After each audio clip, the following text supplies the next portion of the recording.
Hello everyone, welcome back to the channel. ನಾನು ಈ ವಿಡಿಯೋದಲ್ಲಿ KPSC ಅವರು ಲ್ಯಾಂಡ್ ಸರ್ವೇಯರ್ ಜಾಬ್ಗೆ ಮಾಡ್ತಿರೋ ರೆಕ್ರೂಟ್ಮೆಂಟ್ ಬಗ್ಗೆ ಪೂರ್ತಿ ಡೀಟೇಲ್ಸ್ನ ಕೊಡ್ತೀನಿ. ಅಂದರೆ ಏನೇನು ಎಲಿಜಿಬಿಲಿಟಿ ಡೀಟೇಲ್ಸ್, ನಿಮ್ಮದು ಏನೇನು ಎಲಿಜಿಬಿಲಿಟಿ ಕ್ರೈಟೀರಿಯಾ ಇರಬೇಕು, ಎಕ್ಸಾಮ್ ಪ್ಯಾಟ್ರನ್ ಏನು, ಎಕ್ಸಾಮ್ ಸಿಲಬಸ್ ಏನು, ಏನೇನು ಬುಕ್ಸ್ ಓದಬೇಕು ಪ್ರಿಪ್ರೇಷನ್ ಆಗೋಕ್ಕೆ, ಮತ್ತು ಯಾವ ವೀಡಿಯೋಸ್ ನೋಡಬೇಕು ಪ್ರಿಪೇರ್ ಆಗೋಕ್ಕೆ, ಮತ್ತು ಪ್ರೀವಿಯಸ್ ಇಯರ್ ಕ್ವಶನ್ ಪೇಪರ್ಸ್ ಹೇಗೆ ಡೌನ್ಲೋಡ್ ಮಾಡೋದು ಮತ್ತು ಯಾವ ವೀಡಿಯೋಸ್ನ ರೆಫರ್ ಮಾಡೋದು, ಮತ್ತು ಅಪ್ಲಿಕೇಶನ್ನ ಆನ್ಲೈನಲ್ಲಿ ಹಾಕೋದು ಹೇಗೆ, ಇದೆಲ್ಲ ವಿವರಗಳನ್ನ ನಾನು ವಿಡಿಯೋದಲ್ಲಿ ಹೇಳ್ತೀನಿ. ಸೊ ಕೊನೆವರೆಗೂ ನೋಡಿ. ಇನ್ನೂ ನಮ್ಮ ಚಾನಲ್ನ ಸಬ್ಸ್ಕ್ರೈಬ್ ಮಾಡ್ಕೊಂಡಿಲ್ಲ ಅಂದರೆ ಸಬ್ಸ್ಕ್ರೈಬ್ ಮಾಡ್ಕೊಳ್ಳಿ. ಇದೇ ಥರ ಎಕ್ಸಾಮ್ ಪ್ರಿಪ್ರೇಷನ್ ಬಗ್ಗೆ, ಜಾಬ್ ರಿಕ್ರೂಟ್ಮೆಂಟ್ ಬಗ್ಗೆ ತಿಳಿಸ್ಕೊಡ್ತಾ ಇರ್ತೀನಿ. ನೀವು ಇಲ್ಲಿ ನೋಡ್ತಾ ಇರ್ಬೋದು, ಇದು ಫಸ್ಟ್ ಟೈಮ್ ಬಿಟ್ಟ ನೋಟಿಫಿಕೇಶನ್. ಇದರಲ್ಲಿ ಅವರು ಜಸ್ಟ್ 100 ಜನಕ್ಕೆ ರೆಕ್ರೂಟ್ಮೆಂಟ್ ಮಾಡ್ತಾಯಿದ್ರು, ಆಮೇಲೆ ಬಟ್ ಇನ್ಕ್ರೀಸ್ ಮಾಡಿದ್ದಾರೆ. ಅದ್ರ ಬಗ್ಗೆನೂ ಎಲ್ಲ ಹೇಳ್ತೀನಿ. ಇದು ಬಂದು ಹೈದರಾಬಾದ್ ಕರ್ನಾಟಕ ಆ ರೀಜನ್ಗೋಸ್ಕರ. ಇದು ಗ್ರೂಪ್ ಸಿ ಜಾಬ್. ಇದಕ್ಕೆ ಸಂಬಳ ನೋಡೋದಾದ್ರೆ 23,500ರಿಂದ 47,650ವರೆಗೂ ಸಿಗುತ್ತೆ. ಅದಾದಮೇಲೆ ಮತ್ತೆ ಅವರು ವ್ಯಾಕೆನ್ಸಿನ ಇನ್ಕ್ರೀಸ್ ಮಾಡಿದ್ರು. ಆ ವ್ಯಾಕೆನ್ಸಿ ನೋಡೋದಾದ್ರೆ ಟೋಟಲ್ 90 ವ್ಯಾಕೆನ್ಸಿ ಇನ್ಕ್ರೀಸ್ ಮಾಡಿದ್ರು. ಟೋಟಲ್ ಇವಾಗ ಹೈದರಾಬಾದ್ ಕರ್ನಾಟಕಗೆ 190 ವ್ಯಾಕೆನ್ಸಿಗಳಿದೆ. ಇನ್ನು ನಾನ್ ಹೈದರಾಬಾದ್ ಕರ್ನಾಟಕ ಅದನ್ನ ನೋಡೋದಾದ್ರೆ ಇಲ್ಲಿ ಟೋಟಲ್ 264 ಪೋಸ್ಟ್ಗಳಿಗೆ ಫಸ್ಟ್ ಬಿಟ್ಟಿದ್ರು. ಆಮೇಲೆ ಮತ್ತೆ ಇನ್ನೊಂದ್ಸಲ ಅವರು ವ್ಯಾಕೆನ್ಸಿನ ಇನ್ಕ್ರೀಸ್ ಮಾಡಿದರು. ಎಷ್ಟು ಇನ್ಕ್ರೀಸ್ ಮಾಡಿದರು ಅಂದರೆ 296 ವ್ಯಾಕೆನ್ಸಿನ ಇನ್ಕ್ರೀಸ್ ಮಾಡಿದರು.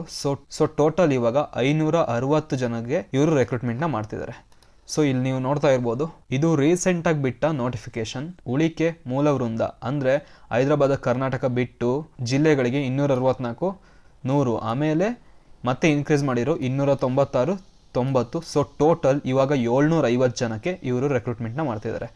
ಇಲ್ಲಿ ನೀವು ನೋಡ್ತಾ ಇರ್ಬೋದು, ಮತ್ತೆ ಅಪ್ಲಿಕೇಶನ್ ಹಾಕೋಕ್ಕೆ ಇನ್ನೊಂದು ಚಾನ್ಸ್ ಕೊಟ್ಟಿದ್ದಾರೆ. ಅದು 25/11/2024 ಶುರುವಾಗಿ 9/12/2024 ಎಂಡ್ ಆಗುತ್ತೆ. ಸೊ ಇದರ ಎಲಿಜಿಬಿಲಿಟಿ ಕ್ರೈಟೀರಿಯಾ ನೋಡೋದಾದ್ರೆ, ಈಗ ಹೈದರಾಬಾದ್ ಕರ್ನಾಟಕ ಮತ್ತು ನಾನ್ ಹೈದರಾಬಾದ್ ಕರ್ನಾಟಕ ಎರಡಕ್ಕೂ ಸೇಮ್ ಎಲಿಜಿಬಿಲಿಟಿ ಕ್ರೈಟೀರಿಯಾ ಇದೆ. ಅದು ಏನೇನು ಅಂತ ನೋಡೋಣ ಬನ್ನಿ. ವಿದ್ಯಾರ್ಹತೆ ಏನು ಇರಬೇಕು ಅಂತ ನೋಡೋದಾದ್ರೆ, ನೀವು BE ಅಥವಾ BTechನ ಸಿವಿಲಲ್ಲಿ ಮಾಡಿರಬೇಕು, ಅಥವಾ ಡಿಪ್ಲೊಮೋನ ನೀವು ಸಿವಿಲಲ್ಲಿ ಮಾಡಿರಬೇಕು.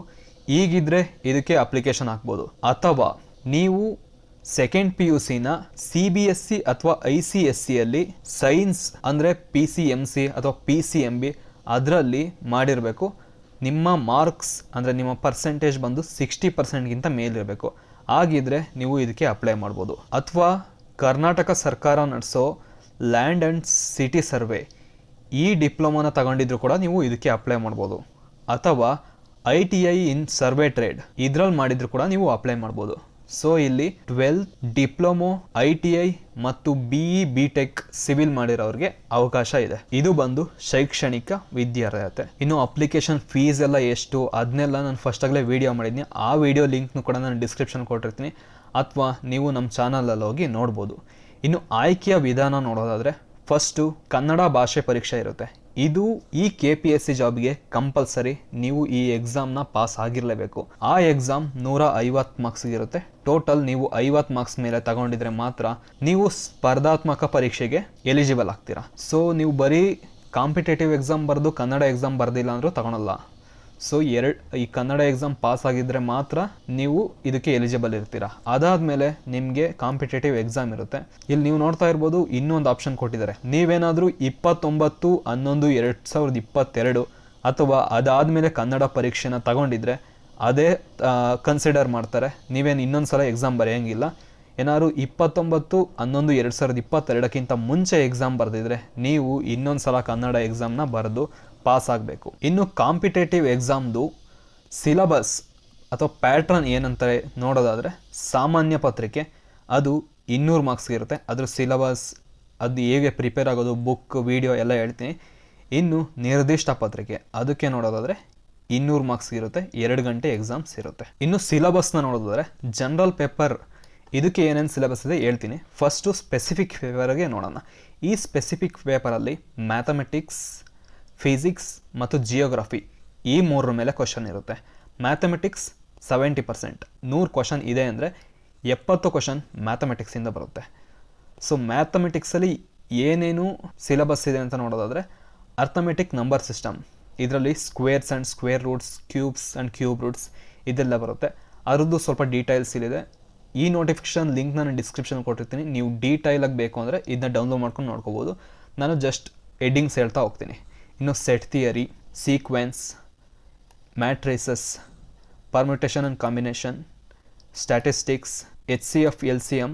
ಇನ್ನು ಆಲ್ಜಿಬ್ರಾದಲ್ಲಿ ನೋಡೋದಾದ್ರೆ basics algebra, multiplication of algebra expressions, linear equations, quadratic equations, factorisation of algebra and expression, HCF and LCM of binomial and trinomials, coordinates, plane geometry. ಇನ್ನು ಜಿಯೋಮೆಟ್ರಿಲಿ ನೋಡೋದಾದರೆ axioms and postulates, theorems, polygons, triangles, congruence of triangles, concurrent lines of triangles, quadrilaterals, type of quadrilaterals, theorems of parallelogram, midpoint theorem, areas, cyclic quadrilaterals, surface area and volume of solids, circles, theorem of triangles and circles. ಇದೇ ಥರ ತುಂಬ ಇದೆ. ಇನ್ನು physics 20% ಇರುತ್ತೆ.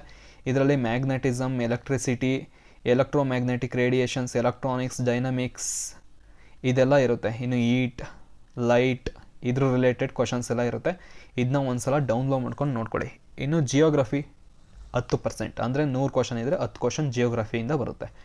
The earth, the lithosphere, maps, physical features of India, ಈ ಥರ syllabus ಇದೆ. ಇದನ್ನೆಲ್ಲ ಒಂದ್ಸಲ ಡೌನ್ಲೋಡ್ ಮಾಡ್ಕೊಂಡು ನೋಡ್ಕೊಳ್ಳಿ. ಹಾಗೆ ಇದ್ರ ಪ್ರಕಾರ ಪ್ರಿಪೇರ್ ಆಗಿ. ಇನ್ನು ಪೇಪರ್ 1 ಅದ್ರದ್ದು ಪ್ಯಾಟ್ರನ್ನ ನೋಡೋದಾದರೆ ಇದು ಬಂದು ಜನರಲ್ ನಾಲೆಡ್ಜ್ ರಿಲೇಟೆಡ್ ಕ್ವಶನ್ಸ್ ಇರುತ್ತೆ. ಇನ್ನು ಯಾವ್ಯಾವ ಟಾಪಿಕ್ ಮೇಲೆ ಇವರು ಕ್ವಶನ್ನ ಕೇಳ್ತಾರೆ ಅಂತ ನೋಡೋದಾದರೆ general science, books and authors, Indian national movement, international and national organisation, Indian history, science and technology, award and honours, general polity, Indian economy, countries and capitals, ಈ ಥರ ಕ್ವಶನ್ಸ್ ಎಲ್ಲ ಇರುತ್ತೆ ಸ್ಪೋರ್ಟ್ಸ್ ರಿಲೇಟೆಡ್. ಇದಕ್ಕೆ ಪ್ರಿಪೇರ್ ಆಗೋಕ್ಕೆ books ಮತ್ತು videos ನಾನು ಹೇಳ್ತೀನಿ. So ಇದೆಲ್ಲ ಏನು ಅಂದರೆ ಇತ್ತೀಚೆಗೆ ನಡೆದ ಇವೆಂಟ್ಸ್ ಮತ್ತು ಅಥವಾ ಹಿಸ್ಟ್ರಿಯಲ್ಲಿ ಅಂದರೆ ಲೈಕ್ ಏನಾದ್ರು ಸೈಂಟಿಸ್ಟ್ ರಿಲೇಟೆಡ್ ಆಗಿರ್ಬೋದು, ಈ ಬುಕ್ ಯಾರು ಬರೆದಿದ್ರು, ಆ ಥರ ಎಲ್ಲ ಏನೇನೋ ಕ್ವಶನ್ಸ್ ಇರುತ್ತೆ ಅದ್ರ ರಿಲೇಟೆಡ್ ನೋಡ್ಕೋಬೋದು. ಇನ್ನು ಸ್ಪೆಸಿಫಿಕ್ ಪೇಪರ್ ಅರ್ಥಮೆಟಿಕ್ಸ್ ಅದೆಲ್ಲ ಹೇಳಿದೆ, ಆಲ್ಜಿಬ್ರಾ ಅದರಲ್ಲಿ ಏನೇನು ಸಿಲೆಬಸ್ ಬರುತ್ತೆ ಅಂತ, ಅದರೊಳಗೆ ಏನೇನಿದೆ ಅಂತ ಈಗಿನ ಜಸ್ಟ್ ಹೇಳಿದ್ನಲ್ಲ ಅದನ್ನ ನೋಡ್ಕೊಳ್ಳಿ. ಇನ್ನು ಕನ್ನಡ ಲ್ಯಾಂಗ್ವೇಜ್ ಎಕ್ಸಾಮ್ ಇದ್ರದ್ದು ನೋಡೋದಾದರೆ ಏನೇನಿರುತ್ತೆ ಅಂದರೆ translation of sentences, phrases and ಮೊಹಾವ್ರೇಸ್, ಗ್ರಾಮರ್ ರಿಲೇಟೆಡ್ ಇರುತ್ತೆ. ಅಂದರೆ ಈಗ ಸಂಧಿ ಆ ಥರ ಎಲ್ಲ ಅದ್ರ ರಿಲೇಟೆಡ್ ಕ್ವಶನ್ಸ್ ಇರುತ್ತೆ. ಇನ್ನು ಫಿಲ್ ಇನ್ ದ ಬ್ಲಾಂಕ್ಸ್, ಬಿಟ್ಟ ಸ್ಥಳ ತುಂಬಿರಿ ಅದೇ ಇರುತ್ತೆ. ಇನ್ನು ವೊಕ್ಯಾಬ್ಯುಲರಿ, ನಿಮಗೆ ಎಷ್ಟು ವರ್ಡ್ಸ್ಗಳು ಗೊತ್ತು ಅದ್ರ ರಿಲೇಟೆಡ್ ಇರುತ್ತೆ. ಇನ್ನು ಪ್ಲೂರಲ್ ಫಾರ್ಮ್ ಅದೇ ಇರುತ್ತೆ. ಇನ್ನು ಎರರ್ ಡಿಟೆಕ್ಷನ್, ಏನಾದ್ರು ಒಂದು ವಾಕ್ಯ ಕೊಟ್ಟಿರ್ತಾರೆ ಅದರಲ್ಲಿ ಏನು ತಪ್ಪಿದೆ ಅಂತ ಕಂಡುಹಿಡಿಯೋದು. ಇನ್ನು ಕಾಂಪ್ರಿಹೆನ್ಷನ್ಸ್, ಎಸ್ಸೆ ರೈಟಿಂಗ್, ಈ ಥರ ಕನ್ನಡ ಎಕ್ಸಾಮ್ ಇರುತ್ತೆ. ಇದು 150 ಮಾರ್ಕ್ಸ್ಗೆ ಇರುತ್ತೆ. ನೀವು 50 ಮಾರ್ಕ್ಸ್ ಮಿನಿಮಮ್ ತಗೊಳ್ಳೇಬೇಕು. ಇನ್ನು ಈ ಪೇಪರ್ 1, ಪೇಪರ್ 2 200 ಮಾರ್ಕ್ಸ್ ಇರುತ್ತೆ. ಇನ್ನು ನೀವು ಜನರಲ್ ಸ್ಟಡೀಸ್ ಅಂದರೆ ಪೇಪರ್ 1 ಇದಕ್ಕೆ ಯಾವ್ಯಾವ ಬುಕ್ನ ಓದ್ಬೋದು ಅಂತ ನೋಡೋದಾದರೆ ಇಂಡಿಯನ್ ಪಾಲಿಟಿ, ಆಥರ್ ನೇಮ್ ನೋಡೋದಾದರೆ M. ಲಕ್ಷ್ಮೀಕಾಂತ್, ಇವರ ಬುಕ್ನ ನೀವು ಓದ್ಬೋದು. ಇನ್ನೊಂದು ಬುಕ್ ಯಾವುದು ಅಂದರೆ India year book, publication division. ಇನ್ನು ಜನರಲ್ ಕನ್ನಡ, ಈಗ ಕನ್ನಡ ಗೊತ್ತಿದ್ರೆ ಓಕೆ, ಇದು 10th ಲೆವೆಲ್ ಎಕ್ಸಾಮ್ ಆಗಿರುತ್ತೆ. ಲೈಕ್ 10th ನೀವು ಎಕ್ಸಾಮ್ ಬರೆದಿದ್ರೆ ಗೊತ್ತಿರುತ್ತೆ, ಆ ರೇಂಜಲ್ಲಿರುತ್ತೆ ಈ ಎಕ್ಸಾಮ್. ಇಲ್ಲಿ ನೋಡೋದಾದರೆ Kannada general knowledge doctor Sudha K, Kannada ವ್ಯಾಕರಣ ಡಾಕ್ಟರ್ PS ನಾಗರಾಜ, ಇವ್ರ ಬುಕ್ಗಳನ್ನ ನೀವು ಓದ್ಬೋದು. ಇನ್ನು ಮ್ಯಾಥಮೆಟಿಕ್ಸ್ಗೆಲ್ಲ ನೀವು ಜಸ್ಟ್ ಹೋಗ್ಬಿಟ್ಟು ಗೂಗಲಲ್ಲಿ ಅಥವಾ ಅಮೆಝಾನ್ ಅಥವಾ ಫ್ಲಿಪ್ಕಾರ್ಟಲ್ಲಿ ಸರ್ಚ್ ಮಾಡಿರೋ ಸಾಕು, ಅಲ್ಲಿ ಬುಕ್ಸ್ ಬರುತ್ತೆ. ಜಸ್ಟ್ ಲ್ಯಾಂಡ್ ಸರ್ವೈರ್ ಎಕ್ಸಾಮ್ ಪ್ರಿಪ್ರೇಷನ್ ಅಂತ. ನೀವು ಇನ್ನೂ ಒಂದು ಏನು ಮಾಡ್ಬೋದು ಅಂದರೆ ಟೆಕ್ಸ್ಟ್ ಬುಕ್ ಅಂತ ಒಂದು ಆ್ಯಪ್ ಬರುತ್ತೆ. ನೀವು ಮೊಬೈಲ್ಗೆ ಅದನ್ನ ಡೌನ್ಲೋಡ್ ಮಾಡಿಕೊಂಡು ಅದರಲ್ಲೂ ಕೂಡ ಪ್ರಿಪೇರ್ ಆಗ್ಬೋದು. ಅದರಲ್ಲೂ ನಿಮಗೆ ಸ್ವಲ್ಪ ಸ್ಟಡಿ ಮೆಟೀರಿಯಲ್ಸ್, ನೀವು ಎಕ್ಸಾಮ್ ಪ್ರಿಪ್ರೇಷನ್ಗೆ ಏನೇನು ಬೇಕು ಅದೆಲ್ಲ ಆನ್ಲೈನಲ್ಲೇ ಸಿಗುತ್ತೆ. ಆ ಆ್ಯಪ್ ಬಂದು ಇದು ನೋಡಿ, text book exam preparation app. ಈ ಆ್ಯಪ್ನ ಡೌನ್ಲೋಡ್ ಮಾಡಿಕೊಂಡು ಬೇಕಾದ್ರೆ ನೀವು ಇದಕ್ಕೆ ಪ್ರಿಪೇರ್ ಆಗ್ಬೋದು. ಇನ್ನು ಒಂದು ಯೂಟ್ಯೂಬ್ ಚಾನಲ್ ಇದೆ, ಜ್ಞಾನ ಬೋಧಿ ಅಂತ. ಇವ್ರದ್ದು ಲಿಂಕ್ ಕೂಡ ನಾನು ಡಿಸ್ಕ್ರಿಪ್ಷನ್ ಕೊಟ್ಟಿರ್ತೀನಿ. ಇವರು ಪ್ರೀವಿಯಸ್ ಪೇಪರ್ದು ಎಕ್ಸ್ಪ್ಲೈನೇಷನ್ನ ಮಾಡಿದ್ದಾರೆ, ಏನೇನು ಕ್ವಶನ್ ಇದ್ದು ಅದಕ್ಕೆ ಆನ್ಸರ್ ಏನು ಆ ಥರ ನೀಟಾಗಿ ಎಕ್ಸ್ಪ್ಲೈನ್ ಮಾಡಿದ್ದಾರೆ. ನೀವು ಇವ್ರದ್ದನ್ನು ಕೂಡ ರೆಫರ್ ಮಾಡ್ಬೋದು, ಜ್ಞಾನ ಬೋಧಿ ಅಂತ. ಇದ್ರದ್ದು ಲಿಂಕ್ನು ಕೂಡ ನಾನು ಡಿಸ್ಕ್ರಿಪ್ಷನ್ ಕೊಟ್ಟಿರ್ತೀನಿ. ಇನ್ನು ನೀವೇನಾದ್ರು ಪ್ರೀವಿಯಸ್ ಇಯರ್ ಕ್ವಶನ್ ಪೇಪರ್ನ ಡೌನ್ಲೋಡ್ ಮಾಡ್ಕೋಬೇಕು ಅಂದರೆ ಅದ್ರ ಲಿಂಕ್ನ ಕೊಟ್ಟಿರ್ತೀನಿ. ಇಲ್ಲಿ ಬಂದ್ಬಿಟ್ಟು ಡೌನ್ಲೋಡ್ ಇಯರ್ ಅಂತ ಇದೆಯಲ್ಲ, ಇದ್ರ ಮೇಲೆ ಕ್ಲಿಕ್ ಮಾಡಿದರೆ ಸಾಕು. ಇಲ್ಲಿ ನಿಮ್ಮ ಫೋನ್ ನಂಬರ್ ಕೇಳುತ್ತೆ, ನಿಮ್ಮ ಫೋನ್ ನಂಬರ್ ಕೊಟ್ಬಿಟ್ಟು ಈ PDF ನೀವು ಡೌನ್ಲೋಡ್ ಮಾಡ್ಕೋಬೋದು. ಈಗ ಇದಕ್ಕೆ ಹೇಗೆ ಅಪ್ಲೈ ಮಾಡೋದು ಅಂತ ನೋಡೋದಾದರೆ, ಈ ಅಪ್ಲಿಕೇಶನ್ದು ಲಿಂಕ್ನು ಕೂಡ ನಾನು ಡಿಸ್ಕ್ರಿಪ್ಷನ್ ಕೊಟ್ಟಿದ್ದೀನಿ. ಇಲ್ಲಿ ಬಂದ್ಬಿಟ್ಟು ನೀವು ಲಾಗಿನ್ ಆಗಬೇಕು. ನೀವು ಏನಾದ್ರು ಹೊಸ್ದಾಗಿ ಅಪ್ಲಿಕೇಶನ್ ಹಾಕಿದರೆ ನೀವು ಅಪ್ಲಿಕೆಂಟ್ ರಿಜಿಸ್ಟ್ರೇಷನ್ ಅಂತ ಇದೆಯಲ್ಲ, ಇದ್ರ ಮೇಲೆ ಕ್ಲಿಕ್ ಮಾಡಿ ಇಲ್ಲಿ ಏನೇನು ಡೀಟೇಲ್ಸ್ ಕೇಳುತ್ತೆ ಅದನ್ನೆಲ್ಲ ಕೊಟ್ಬಿಟ್ಟು ನೀವು ಅಕೌಂಟ್ ಕ್ರಿಯೇಟ್ ಮಾಡ್ಕೊಳ್ಳಿ. ಆಮೇಲೆ ಇಲ್ಲಿಗೆ ಬಂದು ಲಾಗಿನ್ ಆಗೋದಿರುತ್ತೆ. ಇಲ್ಲಿ ನಿಮ್ಮ ಮೊಬೈಲ್ ನಂಬರ್ ಅಥವಾ ಇಮೇಲ್ ID ಅಥವಾ ಎನ್ರೋಲ್ಮೆಂಟ್ ನಂಬರ್ ಅಂತ ಕೊಡ್ತಾರೆ, ಅದನ್ನ ಹೊಡೆದ್ಬಿಟ್ಟು ಪಾಸ್ವರ್ಡ್ ಹೊಡೆದ್ಬಿಟ್ಟು ಸೈನ್ ಇನ್ ಆಗೋದು. ಸೊ ನೀವು ಇದಕ್ಕೆ ಏನಾದ್ರು ಲಾಗಿನ್ ಆದರೆ ಫಸ್ಟು ಸಮ್ ಇನ್ಸ್ಟ್ರಕ್ಷನ್ ತೋರಿಸುತ್ತೆ, ಇದಕ್ಕೆ ಟಿಕ್ ಮಾಡಿಬಿಟ್ಟು ಗೋ ಅಂತ ಕೊಡಿ. ನೀವು ಲಾಗಿನ್ ಆದಮೇಲೆ ಈ ಪೇಜ್ಗೆ ಇದು ತರುತ್ತೆ. ಇಲ್ಲಿ ನೀವು ನೋಡ್ತಾ ಇರ್ಬೋದು, ಭೂಮಾಪಕರು ಉಳಿಕೆ ಮೂಲವೃಂದ ಭೂಮಾಪಕರು ಹೈದರಾಬಾದ್ ಕರ್ನಾಟಕ. ನೀವು ಹೈದರಾಬಾದ್ ಕರ್ನಾಟಕಕ್ಕೆ ಸೇರಿದರೆ ಕೆಳಗಡೆ ಲಿಂಕ್ನ ಪ್ರೆಸ್ ಮಾಡಿ, ಅಥವಾ ಈ ಭೂಮಾಪಕರು ಉಳಿಕೆ ಮೂಲವೃಂದ ಇದಕ್ಕೆ ನೀವು ಅಪ್ಲೈ ಮಾಡ್ಬೋದು. ಈ ಅಪ್ಲೈ ಮಾಡೋಕ್ಕಿಂತ ಮುಂಚೆ ನೀವು ನಿಮ್ಮ ಡೀಟೇಲ್ಸ್ನ ಫಿಲ್ ಮಾಡಬೇಕಿರುತ್ತೆ. ಆ ಡೀಟೇಲ್ಸ್ ಹೇಗೆ ಫಿಲ್ ಮಾಡೋದು ಹೇಳ್ತೀನಿ. ಇಲ್ಲಿ ನೀವು first personal details, education qualification ಏನು, ರಿಸರ್ವೇಷನ್ ಡೀಟೇಲ್ಸ್ ಅಂದರೆ ನೀವು OBSC ಅಥವಾ PWD ಅಥವಾ ಏನಾದರೂ ನಿಮ್ಮದು ಕೆಟಗರಿ, ಈಗ ಕನ್ನಡ ಮೀಡಿಯಮ್, ಆ ಥರ ರಿಸರ್ವೇಷನ್ ಡೀಟೇಲ್ಸ್ ಏನೇನಿರುತ್ತೆ ಅದನ್ನೆಲ್ಲ ಕೇಳುತ್ತೆ. ಆಮೇಲೆ ನಿಮ್ಗೆ ಏನಾದ್ರು ಎಕ್ಸ್ಪೀರಿಯನ್ಸ್ ಇದ್ದರೆ ಅದನ್ನ ಹಾಕ್ಬೋದು. ಇನ್ನು ಸ್ವಲ್ಪ ಅದರ್ ಡೀಟೇಲ್ಸ್ ಅದೆಲ್ಲ ಕೇಳುತ್ತೆ. ಇನ್ನು ಕಂಪಲ್ಸರಿ ಕನ್ನಡ ಎಕ್ಸಾಮ್ ಅದನ್ನ ಏನಾದ್ರು ಬರೆದಿದ್ರೆ ಅದ್ರ ಡೀಟೇಲ್ಸ್ನ ನೀವು ಕೊಡ್ಬೋದು, ಅಥವಾ ನೀವು ಹೊಸದಾಗಿ ಎಕ್ಸಾಮ್ ಬರೀಬೇಕಿರುತ್ತೆ. ಅದಾದಮೇಲೆ ನೀವು ಇಲ್ಲಿ ಇವೆಲ್ಲ ಫಿಲ್ ಮಾಡಾದಮೇಲೆ ಅಪ್ಲೈ ಟು ಪೋಸ್ಟ್ಗೆ ಹೋಗ್ಬಿಟ್ಟು ಅಲ್ಲಿ ನೀವು ಅಪ್ಲಿಕೇಶನ್ ಹಾಕೋದಿರುತ್ತೆ. ನೀವು ಅಪ್ಲಿಕೇಶನ್ ಹಾಕಾದ್ಮೇಲೆ ಇಲ್ಲಿ ತೋರಿಸುತ್ತೆ. ಆಮೇಲೆ ನೀವೇನಾದ್ರು ಅಡ್ಮಿಟ್ ಕಾರ್ಡ್ ಬಂದರೆ ಅಡ್ಮಿಟ್ ಕಾರ್ಡ್ನ ನೀವು ಇಲ್ಲಿ ಡೌನ್ಲೋಡ್ ಮಾಡ್ಕೋಬೋದು.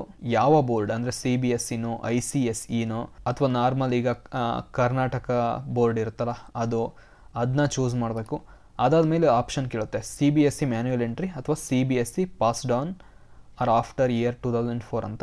ಯಾವ್ದು ಬೇಕೋ ಅದನ್ನ ಕ್ಲಿಕ್ ಮಾಡಿ. ಆಮೇಲೆ ನಿಮ್ಮದು CBSE ಅಥವಾ ICSEದು ರಿಜಿಸ್ಟ್ರೇಷನ್ ನಂಬರ್ ಕೇಳುತ್ತೆ, ಅದು ಕೊಟ್ಟು ಇಯರ್ ಮತ್ತು ನಿಮ್ಮ ಹೆಸರು ಕೊಟ್ಟರೆ ಸಾಕು.